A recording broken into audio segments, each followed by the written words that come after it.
नमस्कार स्टूडेंट्स, मैं डॉक्टर मीनाक्षी नेगी, राजनीति विज्ञान विभाग, PNG PG college, Ramnagar, Nainital. आज मैं लेकर आई हूँ लोक प्रशासकों का प्रशिक्षण, ट्रेनिंग ऑफ सिविल सर्वेंट्स। लोक प्रशासकों या कार्मिकों का प्रशिक्षण शब्द दो शब्दों से मिलकर बना है। प्र इसमें उपसर्ग लगा है और शिक्षण मूल शब्द है। शिक्षण में प्र उपसर्ग के मेल से एक नवीन शब्द का निर्माण होता है और प्रशिक्षण शब्द शिक्षण से अपने आप को भिन्न कर लेता है। इस प्रकार हम देखते हैं कि जो शिक्षण शब्द है वह किसी भी विषय के सैद्धांतिक ज्ञान को समेटे हुए, जबकि प्रशिक्षण शब्द उस विषय के व्यवहारिक ज्ञान की ओर इंगित करता है। विलियम जी टोरपे के अनुसार प्रशिक्षण का अर्थ एक ऐसी प्रक्रिया से है जो कर्मचारियों की कुशलता, आदत, ज्ञान और दृष्टिकोण को विकसित कर सके, जिससे कि वर्तमान सरकारी स्थिति में उसकी प्रभावशीलता को बढ़ाया जा सके और कर्मचारी को भावी सरकारी स्थितियों के लिए तैयार किया जा सके। भारत में 18वीं शताब्दी में वॉरेन हेस्टिंग ने प्रशिक्षण की आवश्यकता का अनुभव किया था। आप जानते हैं कि 15 अगस्त सन 1947 से पहले भारत में अंग्रेजी शासन था और उससे पूर्व ईस्ट इंडिया कंपनी का शासन यहाँ पे था। तो ईस्ट इंडिया कंपनी के कर्मचारियों के लिए जो उनका फील्ड था, उनका जो कार्य क्षेत्र था, वो भारतीय समाज था, जहाँ पर ज़्यादा जो भाषा बोलने वाले थे वो भारतीय भाषा बोलने वाले थे। तो भारतीय भाषाओं का प्रशिक्षण जो वहाँ के लोक कर्मचारी थे या लोक सेवक थे उनके लिए आवश्यक किया गया। बाद में लोक सेवकों के प्रशिक्षण के लिए कैम्ब्रिज विश्वविद्यालय या अन्य विश्वविद्यालय में प्रशिक्षण का प्रावधान किया गया, जो कि ब्रिटेन में थे। लोक सेवकों हेतु भारतीय कानून, भाषा, आर्थिक, राजनीतिक प्रशिक्षण प्राप्त करना आवश्यक किया गया और उनको एक भारतीय भाषा का ज्ञान भी अनिवार्य किया गया, क्योंकि जिस भाषा के माध्यम से हम एक दूसरे के विचारों को समझते हैं उस भाषा का ज्ञान उन्हें होना आवश्यक था, क्योंकि उनका जो कार्य क्षेत्र था वो भारत ही था। भारत में वर्तमान में कुछ ऐसे संस्थान हैं जो लोक सेवकों को प्रशिक्षण देते हैं। इनमें लाल बहादुर शास्त्री राष्ट्रीय प्रशासन अकादमी मसूरी, सरदार वल्लभ भाई पटेल राष्ट्रीय पुलिस अकादमी हैदराबाद, भारतीय लोक प्रशासन संस्थान नई दिल्ली, सचिवालय प्रशिक्षण एवं प्रबंधन नई Delhi, administrative staff college Hyderabad शामिल हैं। और प्रशिक्षण के कुछ प्रकार हैं, काइंड्स ऑफ ट्रेनिंग। इसमें सबसे पहले औपचारिक और अनौपचारिक प्रशिक्षण आता है, उसके बाद अल्पकालीन एवं दीर्घकालीन, उसके पश्चात विभागीय व केंद्रीय, फिर कौशल एवं सामान्य, तत्पश्चात प्रवेश पूर्व, सेवाकालीन एवं प्रवेश पश्चात प्रशिक्षण और लास्ट में जो है वो अनुस्थापन। औपचारिक एवं अनौपचारिक प्रशिक्षण। औपचारिक प्रशिक्षण जो कि शब्द से आपको पता चल रहा है कि एक निर्धारित स्थान पर दिया जाएगा। इसके कुछ प्रशिक्षण होंगे, प्रशिक्षण प्रदान करने वाले होंगे, कुछ प्रशिक्षणार्थी होंगे और किसी निश्चित केंद्र में इसका प्रशिक्षण होगा, वाद विवाद होगा, संगोष्ठी होगी, व्याख्यान होंगे। जबकि अनौपचारिक प्रशिक्षण में कार्मिक अपने सहकर्मियों के साथ कार्य करते हुए सीखता है। अल्पकालीन एवं दीर्घकालीन प्रशिक्षण। अल्पकालीन प्रशिक्षण किसी विशेष परिस्थिति में दिया जाता है, जैसे युद्ध होने पर मोर्चे पर भेजने से पूर्व सैनिकों को दिया जाता है, जबकि दीर्घकालीन प्रशिक्षण शांति काल में सैनिकों को दिया जाता है।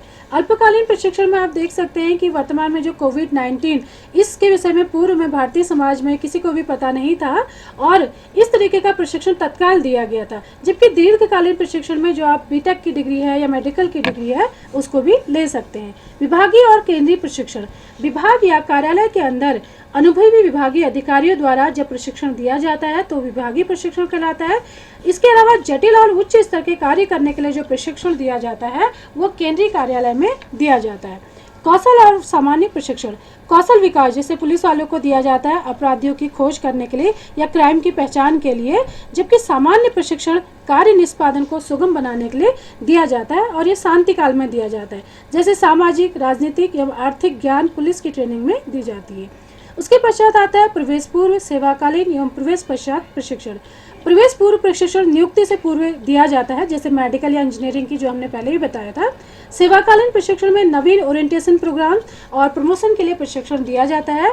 प्रवेश पश्चात प्रशिक्षण में भावी योजनाओं के लिए प्रशिक्षण दिया जाता है, जैसे नवीन तकनीकी का ज्ञान। अंतिम जो प्रशिक्षण है वह है अनुष्ठान प्रशिक्षण। यह सेवाकालीन प्रशिक्षण का ही एक रूप है, इसे पुनरावलोकन प्रशिक्षण भी कहा जाता है। प्रशिक्षण की विधियां। मेथड्स ऑफ ट्रेनिंग, समूह में सामूहिक वार्ता एवं जो गोष्ठियाँ हैं इसके द्वारा कुछ लिखित निर्देश दिए जाते हैं। ये सामूहिक होते हैं, ये अकेले जो प्रशिक्षण नहीं लिया जाता है और कई लोगों के साथ ये प्रशिक्षण लिया जाता है। कार्य संबंधी निर्देश, जिसमें उच्च अधिकारी अपने अधीनस्थों को निर्देशित करते हैं, जिसके द्वारा भी हमें सीखने को मिलता है। उसके पश्चात आते हैं परिसंवाद कक्षाएं, जिसमें प्रशिक्षण और कर्मचारी के बीच परिचर्चा होती है। अधिसभा पद्धति, जिसमें जो आपके जितने भी प्रशिक्षणार्थी हैं उन सबको छोटे छोटे दलों में और उसके कुछ ग्रुप लीडर बना दिए जाते हैं, किसी सामाजिक समस्या का हल निकालने के लिए कहा जाता है। संगोष्ठी एवं सम्मेलनों के द्वारा सामाजिक विषयों में रुचि जागृत की जाती है और तकनीकी माध्यम में टीवी, कंप्यूटर, ओवरहेड प्रोजेक्टर और वर्तमान में आप देख रहे हैं कि मोबाइल में बहुत सारे ऐसे ऐप हैं, व्हाट्सएप है, बहुत सारी सोशल साइट्स हैं, जिसके द्वारा जनता तथा अपने सहकर्मियों के साथ आप कनेक्टिविटी कर सकते हैं। भ्रमण के द्वारा प्रशिक्षण में जो आपका कार्मिक है, जो प्रशासनिक अधिकारी है, वो अपने कार्य क्षेत्र का भ्रमण करता है और वास्तविक स्थिति को जानता है। ऑब्जेक्टिव्स ऑफ ट्रेनिंग, प्रशिक्षण के उद्देश्य। प्रशासनिक अधिकारी को जब प्रशिक्षण दिया जाता है तो उसके कुछ मुख्य उद्देश्य होते हैं, जैसे उन्हें कुशल और योग्य बनाना, उनके दृष्टिकोण में परिवर्तन करना, निर्णय निर्माण की क्षमता का विकास करना, सामूहिक उत्तरदायित्व की भावना का विकास करना, नवीन जो भी टेक्निक सारी है उनसे उनको अवगत कराना। क्योंकि आज से 20 या 25 साल पहले अगर कोई प्रशासनिक सेवा में आया है तो उस समय के कार्य क्षेत्र में या उस समय की जो परिस्थिति है तब और अब में काफ़ी अंतर है, और जो नई टेक्नोलॉजी आ रही है उसके ज्ञान उसको होना चाहिए। क्योंकि आप देखते हैं कि बहुत समय पहले एक सूचना को एक विभाग से दूसरे विभाग पहुँचाने में काफ़ी समय लगता था। उस वर्तमान में जो व्हाट्सएप है, फैक्स भी आया बीच में, ईमेल्स भी, लेकिन जो व्हाट्सएप है उससे आज बहुत जल्दी कोई भी सूचना लोगों तक पहुंच सकती है, कर्मचारियों तक पहुंच जाती है। नवीन समस्याओं का ज्ञान देना और प्रशिक्षण देना, विभागीय लक्ष्य प्राप्ति हेतु मनोबल को बढ़ाना। प्रत्येक कार्मिक का कार्य यही होता है कि वो विभाग को ऊंचाइयों तक ले जाए, उसका जो विभाग का कार्य है उसको अच्छे से करे। तो इसके लिए ज़रूरी है कि उसको प्रशिक्षण के द्वारा अपने आप को निपुण बनाना चाहिए। अब भारतीय जो प्रशिक्षण है या भारतीय जो ट्रेनिंग है उसमें कुछ बुराइयां भी व्याप्त हैं, जो कि कुछ कमियां लिए हुए हैं, जो केवल उच्च अधिकारियों को दिया जाता है, निम्न कर्मचारियों को इसका फ़ायदा नहीं मिलता है। क्योंकि अगर संगठन की बात करें, हम प्रबंधन की बात करें, तो उच्च प्रशासनिक अधिकारी से लेकर निम्न अधिकारी तक सभी के द्वारा संगठन का निर्माण होता है, लेकिन प्रशिक्षण से जो निम्न कर्मचारी हैं उनको हटा दिया जाता है, किनारे कर दिया जाता है। प्रशिक्षण औपचारिक अधिक एवं व्यवहारिक कम होता है, अर्थात जब प्रशिक्षणार्थी प्रशिक्षण लेकर आता है तो अपने व्यवहारिक जीवन में उसका प्रयोग कम करता है। और जो भी प्रशिक्षण लिया जाता है तो उसके बीच में, प्रशिक्षण के बीच में और कार्य निष्पादन, मतलब क्या रिजल्ट उसका निकल रहा है, क्या फ़ायदा समाज को या अपने वर्किंग स्थल को या वर्किंग जो उद्देश्य है उस पर उसका क्या असर पड़ना चाहिए, ये कम देखने को मिलता है। प्रशिक्षण को हमेशा द्वितीयक रखा जाता है, अर्थात जब कर्मचारी खाली होंगे या कार्मिक जब खाली होंगे तभी उन्हें प्रशिक्षण में भेजा जाएगा और उसको प्राथमिकता नहीं दी जाती है। और जो टेक्निक्स हैं उनका बहुत कम सीमित रूप में प्रयोग किया जाता है। शीघ्र पदोन्नति के कारण भी प्रशिक्षण से जो कार्मिक हैं वो किनारे हट रहे हैं, उससे वो मुंह मोड़ रहे हैं, और इसके व्यवहारिक पक्ष का अभाव इसमें देखने को मिलता है। प्रशिक्षण के बाद भी दृष्टिकोण में अंतर देखने को नहीं मिलता है।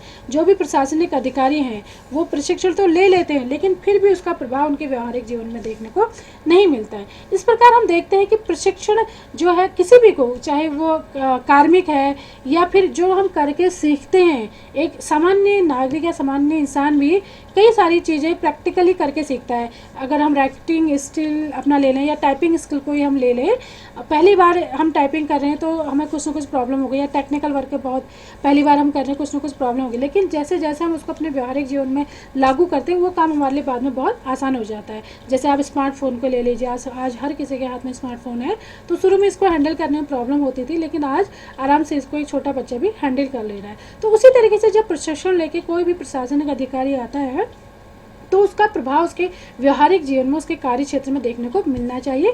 इसके साथ साथ सभी श्रेणी के कर्मचारियों के लिए प्रशिक्षण की व्यवस्था होनी चाहिए, ताकि उनका भी मनोबल बढ़े और वो अपने से उच्च पदों में जाने के लिए प्रेरित हो सके। आज का लेक्चर यहीं पर समाप्त होता है। धन्यवाद।